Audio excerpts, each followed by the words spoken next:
This morning, Vice President Harris heading back out on the campaign trail after holding her first official event with President Biden since he dropped out of the race. She's going to make one hell of a president. The pair in Maryland touting a White House-led effort to lower drug prices that takes effect in 2026. For the first time, Medicare authorized to negotiate 40 to 80% price cuts with pharma on 10 key drugs. And today we take the next step, thank you, Joe, forward in our fight. Biden and Harris trying to portray unity, even as the president faces questions about whether she will distance herself from his economic policies. She's not going to.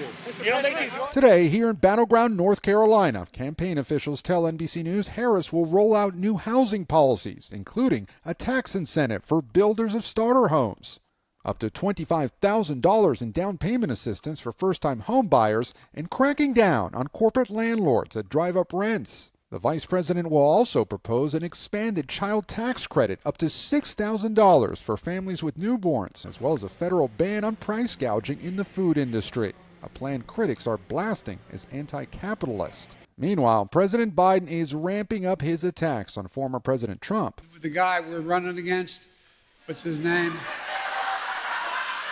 Donald Dump or Donald whatever.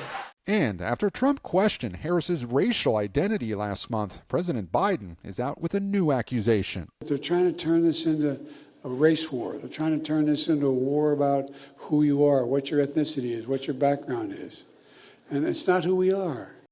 You'll be okay if you have the right president. You have the wrong president, like her, honestly, you don't have a chance. Overnight, Donald Trump speaking at a fighting anti-Semitism event, saying Jewish Americans should vote Republican and discussing his efforts to define Vice President Harris. This is a radical left lunatic that we have running for office, and I'm trying to brand her as such because if I don't, they get a lot of support. At his home in Bedminster, New Jersey, where earlier the former president hammered Harris on the economy. You don't have to imagine what a Kamala Harris presidency would be, because you're living through that nightmare right now. The former president not shying away from personal attacks, despite Republican allies in recent weeks urging him to stop them. I think I'm entitled to personal attacks.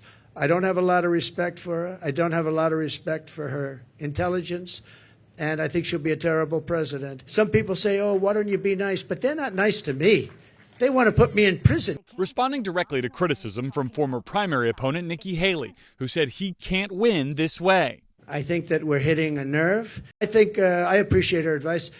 I have to do it my way. The Harris campaign saying the press conference included Trump's, quote, usual lies and delusions. The former president also spent time recounting how he survived last month's assassination attempt. It's a miracle, and God had something to do with it. And maybe it's we want to save the world. This world is going down.